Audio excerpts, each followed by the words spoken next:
हाय, मैं हूँ मेरिन वोमॉन से और मेरे पेरेंट्स बिल्कुल पागल हैं। उन्होंने मुझसे ऐसे सीक्रेट छुपाया जिससे मेरी दुनिया घूम गई। पर आगे बढ़ने से पहले प्लीज लाइक और सब्सक्राइब करें। वैसे कह सकते हो कि अपनी फैमिली में मैं सबसे ज्यादा अजीब हूँ। मेरे डैड साइकोलॉजिस्ट हैं और मॉम एक लाइफ कोच, और उनके चेहरों पर हमेशा मुस्कान चिपकी रहती है। मेरे पैदा होने से पहले वो करोड़पति बन गए अपनी किताबें बेचकर, जो लोगों को सिखाती कि खुश कैसे रहते हैं। जब मैं बच्ची थी तो वो जबरदस्ती मुझे स्कूल छोड़ने आते और वहाँ हमेशा बड़ा सा सीन करते। डैडी को एक हक दो स्वीटी। मॉम को किस दो। और मिस्टर स्टफी और अपनी मैजिक हैट को मत भूलना।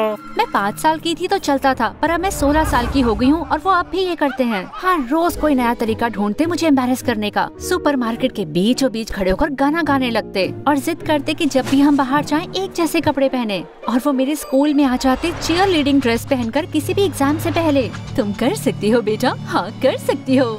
Go Marin! मेरे पेरेंट्स और मैं बिल्कुल अलग थे। ना तो मुझ में उनका हंसमुख स्वभाव आया, ना ही उनके अच्छे लुक्स। और हाँ, बताना भूल गई थी कि मेरे पेरेंट्स बहुत सुंदर हैं। लोग हमेशा उन्हें घूरते, सड़क के बीचों बीच रोक भी लेते उनकी तारीफें करने के लिए, पर मुझे कोई नोटिस नहीं करता। मेरे पेरेंट्स ने अपनी स्पॉटलाइट शेयर करनी चाहिए मुझे अपने फोटो शूट्स और टीवी इंटरव्यूज में साथ ले जाकर, पर उसमें हमेशा गड़बड़ होती। मैं बिल्कुल फोटोजेनिक नहीं थी। फिर एक बार उन्होंने सोचा कि डिज्नीलैंड में फोटो शूट करते हैं, पर उस जगह से मुझे बहुत चिढ़ हो रही थी। वहाँ के सारे वर्कर्स और कैरेक्टर्स ऐसे खुश होकर मुस्कुरा रहे थे जैसे उन्हें खुशी का कीड़ा काट गया हो, बिल्कुल मेरे पेरेंट्स की तरह। और फिर एक औरत जो सिंड्रेला की फेरी गॉड मदर बनी थी मेरे पास मुस्कुराते हुए आई। तो बेटा, कैसा लग रहा है दुनिया की सबसे खुश जगह पर आकर? बिपटी बॉपटी बू। और फिर मेरे सब्र का बांध टूट गया। तुम्हारी प्रॉब्लम क्या है? तुम एक अधेड़ उम्र की औरत हो जिसका काम है फिक्शनल कैरेक्टर्स के बेवकूफाना कपड़े पहनकर लोगों पर पागलों की तरह जाकर मुस्कुराना। किस बात की खुशी है तुमको?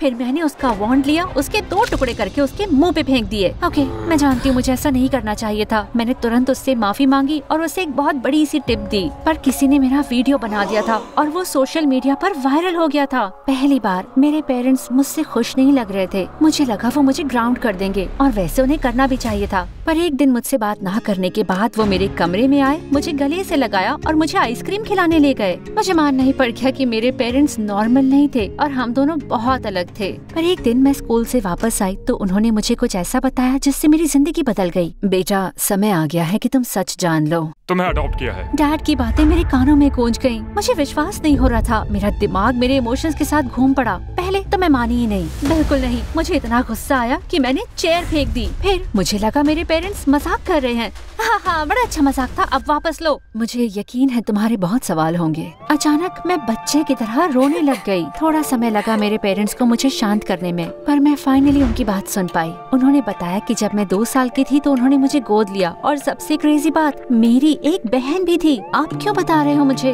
हमें तुम्हारी बहन का खत मिला है, उसने तुम्हें टीवी पर देखा। अभी तक हमें पता नहीं था कि तुम्हारी भी कोई बहन है। अपनी पूरी जिंदगी वो फॉस्टर केयर में रही है, पर उसने अपने रिकॉर्ड्स दिखाए और वो उसी अनाथालय से आई है जहाँ से हम तुम्हें लाए थे। जितना मैंने इसके बारे में सोचा उसका उतना ही सेंस बना। इसीलिए मैं अपने पेरेंट्स की जैसी नहीं थी। ये मेरे पेरेंट्स नहीं थे। तुम्हारी बहन तुमसे मिलना चाहती है। वो आना चाहती है, पर उससे मिलना है या नहीं ये तुम्हारी चॉइस है। उन्होंने मुझे मेरी बहन की कॉन्टैक्ट इन्फॉर्मेशन दी और मैंने उसे ऑनलाइन ढूंढा। उसका नाम फ्रेंचेस्का था और वो मुझसे 2 साल बड़ी थी और वो काफी कुछ मेरे जैसी दिखती थी, पर किसी तरह से 10 गुना बेहतर। वो चीयर लीडिंग टीम की हेड थी, मोस्ट लाइकली टू सक्सीड का वोट भी मिला था, और वो बहुत ही स्टाइलिश कपड़े पहनती थी। मैंने उसे इंस्टा पर डीएम किया और आधे ही सेकंड में उसका जवाब भी आ गया। हैरानी की बात है कि हम में बहुत कुछ कॉमन था। हम दोनों को पसंद थे rom com, mint chocolate chip ice cream, और दोनों नफरत करते थे ज़ॉम्बीज से। शायद बहन होना इतना बुरा नहीं होगा। फ्रेंचेस्का और मैंने अगली वीकेंड मिलने का प्लान बनाया। अगले दिन स्कूल में मैंने अपने BFF रे को ये खबर बताई। मैंने उसे फ्रेंचेस्का की फोटो दिखाई और वो तो घूरता ही रह गया। तो मैंने उसको एक टपली मारी। आओ। होश में आओगे? सॉरी, वो बस यकीन नहीं होता तुम्हारी कोई बहन भी है। तुम्हारा मतलब एक सुंदर बहन है ना? हाँ, शायद वो मेरे बर्थ पेरेंट्स जैसी सुंदर होगी। अरे तुम उतनी ही सुंदर हो, बल्कि तुम उससे कहीं ज्यादा सुंदर हो। हाँ जरूर। नहीं, ये सच है, तुम बहुत सुंदर हो। मैं तुमसे प्यार करता हूँ। क्या? मैंने कहा मैं चम्मच से प्यार करता हूँ। वो लंच लेडी के पास बहुत सारे हैं। मैं तुमसे बाद में मिलता हूँ। Okay, bye. रे काफी अजीब था, पर मुझे वो इसीलिए पसंद था। हम 5th क्लास में मिले थे। रे क्लासरूम में सांप लेके आया शो एंड टेल के लिए। वो छूट गया और सब घबरा गए, पर मैंने सांप को उसकी पूंछ से पकड़कर उसे केज में वापस डाल दिया। वाओ, तुम बहुत सही हो। तब से हम दोनों बेस्टीज हैं। मेरे पेरेंट्स बहुत एक्साइटेड थे फ्रेंचेस्का के आने पर जिस दिन वो आ रही थी वो बिजी थे, तो मैं और रे एयरपोर्ट गए उसे लेने के लिए। जैसे ही फ्रेंचेस्का प्लेन से उतरी, मुझे लगने लगा कि कुछ गड़बड़ होने वाली है। फोटो में तो सुंदर दिखती थी, पर सामने से वो तो एक मूवी स्टार लगती थी। कुछ लड़कों ने तो लाइन भी लगा डाली उसका सामान उठाने के लिए। तुमसे मिलकर बहुत अच्छा लगा मैरिन, यकीन नहीं होता सब इतनी फ्रेंडली हैं। तभी एक बूढ़ी औरत मुझसे टकराई और चिल्लाने लग गई, हटो लड़की। सॉरी मैम, आपको ज्यादा चोट तो नहीं आई? उस खड़ूस औरत ने फ्रेंचेस्का को देखा और तुरंत मुस्कुराने लगी। कितनी प्यारी बच्ची हो, और तुम थोड़ी तमीज सीख लो और बालों में कंघी करो, पीकॉक लग रही हो। ये क्या बकवास है? दिमाग तो और खराब तब हुआ जब घर जाते वक्त फ्रेंचेस्का सारे टाइम रे को घूर रही थी। OMG रे, तुम्हारी मसल्स कितनी बड़ी है, वर्कआउट करते हो? थोड़ा सा। रे तो एक टूथपिक जैसा लगता था। ये बोल क्या रही थी पता नहीं क्यों, पर जब रे फ्रेंचेस्का पर मुस्कुराया तो मेरा खून खौल गया। जब हम मेरे घर पहुँचे तो फ्रेंचेस्का को मेरे पेरेंट्स से इंट्रोड्यूस कराने का मुझे चांस ही नहीं मिला। वो तो जाकर उनके गले लग गई। हाय मॉम, हाय डैड, मैं आपको ये बुला सकती हूँ? ना बुलाओ तो अच्छा है। ऐसे मत कहो मैरिन, वो हमारी गेस्ट है। उस पूरी रात रे और मेरे पेरेंट्स फ्रेंचेस्का से ही चिपके रहे। फ्रेंचेस्का ने मेरे पेरेंट्स की सारी किताबें पढ़ी थी, उसे मुंह ज़बानी याद थी। वो डैड के स्टूपिड जोक्स पर हंसी, मॉम के साथ शो ट्यून्स भी गाई और रे का कॉमिक बुक कलेक्शन देख के खुश भी हो गई। वो खाना बनाने भी चली गई और 5 तरह की बहुत टेस्टी डिशेस बनाई। तुम तो बहुत प्यारी हो। बहुत ही अच्छी हो, यकीन नहीं होता। मैं ये नहीं कह रही कि मैं जलती हूँ, पर कम ऑन, फ्रेंचेस्का मेरे घर में बड़े आराम से सेट हो गई। मेरे पेरेंट्स ने उसे मेरे बगल वाला कमरा दिया और उस रात मुझे बहुत राहत मिली कि दिन खत्म तो हुआ, पर जैसे ही मैंने सोने के लिए लाइट बंद करी तो देखा फ्रेंचेस्का मेरे दरवाजे पर बड़ी अजीब सी मुस्कान लेकर खड़ी थी। ये क्या कर रही हो तुम? माफ करना, तुम्हें डराना नहीं चाहती थी, मैं तो बस गुड नाइट कहने आई थी। Okay, thanks. Well, good night, और खटमलों को काटने मत देना। काटे तो जोर से लगती है, तुम्हें इन्फेक्शन हो सकता है, एलर्जिक रिएक्शन हो सकता है। मैंने ये भी सुना है कि खटमल के काटने से पागल हो जाते हैं। ओह माय गॉड, तकिए पर कीड़ा है क्या? हाँ, मैं इतनी घबराई कि बिस्तर से कूद गई। फ्रेंचेस्का ने लाइट ऑन करी और ऐसे आगे आई जैसे वो वंडर वुमन हो। ओह, मुझसे गलती हो गई, डरो मत, ये तो बस एक धागा है। Good night. फ्रेंचेस्का उछलते हुए मेरे रूम से बाहर गई, वही चेहरे पर अजीब सी मुस्कान लेकर। उसकी वजह से मैं पूरी रात सो ही नहीं पाई, क्योंकि मुझे सपने आते रहे डरावने खटमल के। 48 घंटे के बाद मुझे इतनी राहत मिली क्योंकि फ्रेंचेस्का के जाने का समय आ गया था। जब मैं नाश्ते के लिए नीचे आई तो देखा फ्रेंचेस्का और मेरे पेरेंट्स किसी चीज को लेकर बड़े एक्साइटेड हैं। Guess what, sweetie? फ्रेंचेस्का अब हमारे साथ एक और हफ्ता रुकेगी। ओह गॉड, मुझसे फ्रेंचेस्का और नहीं झेली जा रही। मेरी जिंदगी बर्बाद कर रही थी वो। कसम से मेरे पेरेंट्स को वो मुझसे ज्यादा पसंद थी, रे को भी। ये अच्छा आइडिया नहीं है। तुम्हें घर वापस नहीं जाना? तुम्हें स्कूल जाना ना? क्लासेस मिस कर दोगे तो टेस्ट फेल कर सकती हो, स्कूल से निकाली जा सकती हो, तुम्हारी जिंदगी बर्बाद हो सकती है। घबराओ मत मैरिन, मैं तो रुक रही हूँ ताकि तुम्हारा हाई स्कूल देख सकूं कल। फ्रेंचेस्का और मेरे पेरेंट्स बड़े एक्साइटेड थे इस खबर से कि हम दोनों एक ही स्कूल जा सकते हैं। मैंने अपनी फ्रस्ट्रेशन को छुपाना चाहा तो सोचा उन्हें अवॉइड करना ही सबसे अच्छा तरीका होगा। पेट दर्द होने का बहाना मार के मैं अपने कमरे में गई, दरवाजा बंद किया और MSA के वीडियोस देखे अपना मूड अच्छा करने के लिए। स्कूल का अगला दिन उतना ही बुरा था जितना सोचा था। जैसे ही सबने फ्रेंचेस्का को देखा, उसके प्यार में पागल हो गए। पॉपुलर बच्चे भी मेरे पास आकर उसके बारे में मुझसे पूछने लगे। हे मेविस, तुम्हारी बहन का कोई बॉयफ्रेंड है क्या? मेरा नाम मैरिन है और मुझे नहीं पता। तुम फ्रेंचेस्का को ये इनविटेशन दोगी मेरी पार्टी के लिए?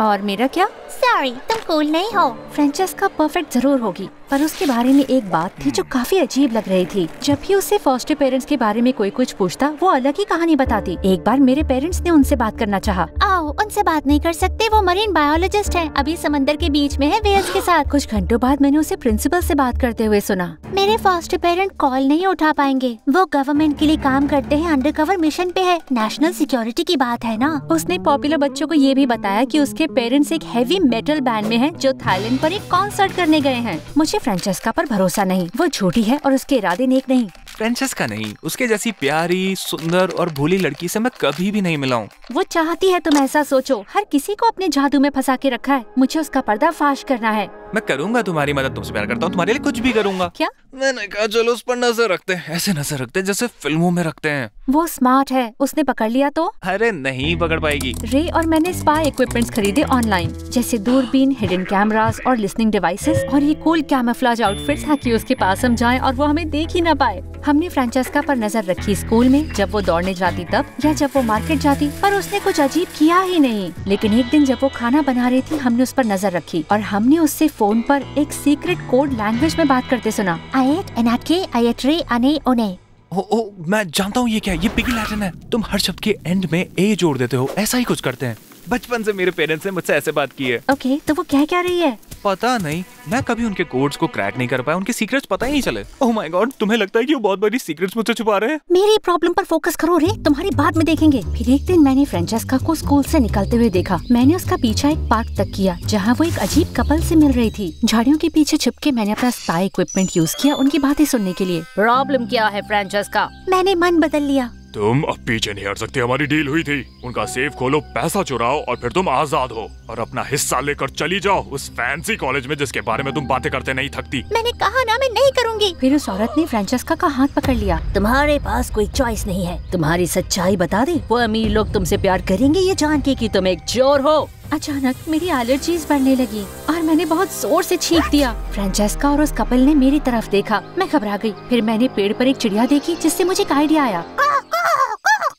ठीक है, चिड़िया की आवाज नहीं निकाल सकती, पर कुछ तो करना ही था ना। ये क्या था?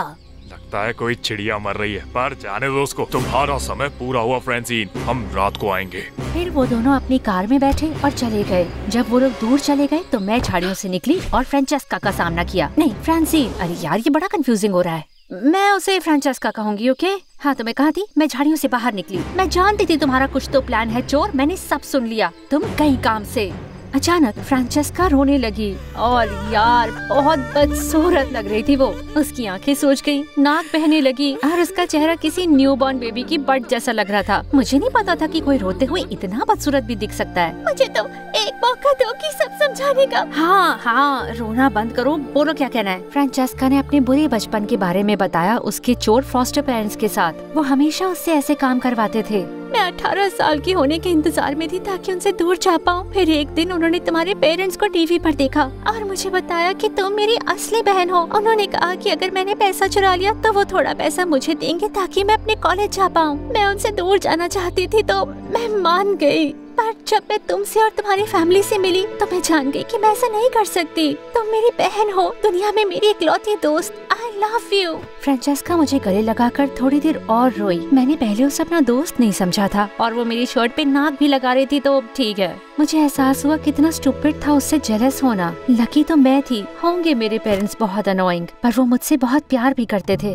उस रात फ्रांचेस्का और मैंने मेरे पेरेंट्स को सब बता दिया। उन्होंने पुलिस को बताया और अगले ही दिन फ्रांचेस्का के फॉस्टर पेरेंट्स गिरफ्तार हो गए। मैंने पूछा अगर फ्रांचेस्का हमारे साथ रह सकती है तो मेरे पेरेंट्स मान गए। उसके बाद से फ्रांचेस्का हमारे साथ ही रहने लगी और हम बन गए एक हैप्पी फैमिली। एक दिन मैं पूल पर बैठी थी फ्रांचेस्का और रे के साथ। हे सिस, मेरा एक सवाल है, तुमने अपना नाम फ्रांचेस्का क्यों बताया? मैं कुछ फैंसी चाहती थी। फ्रांसीन बहुत प्लेन है। अब सवाल पूछने की मेरी बारी। तुम रे से कब कहोगी कि तुम्हें उससे प्यार है? मैंने अपना जूस थूक दिया। मुझे क्या है? सही सुना तुमने, और वो भी तुम्हें ऐसे देखता है जैसे प्यार में पड़ी कोई गाय। हे, ऐसा नहीं है और इसका कोई सेंस भी नहीं बनता। मैं तो टूथपिक की तरह पतला हूँ। चीज चुप रहो, मान भी जाओ और एक दूसरे को डेट कर लो लूजर्स। ये कहकर उसने हमें पूल में धकेला और हंसते हुए भाग गई। शायद एक बहन का साथ होना उतना फन भी नहीं होने वाला था।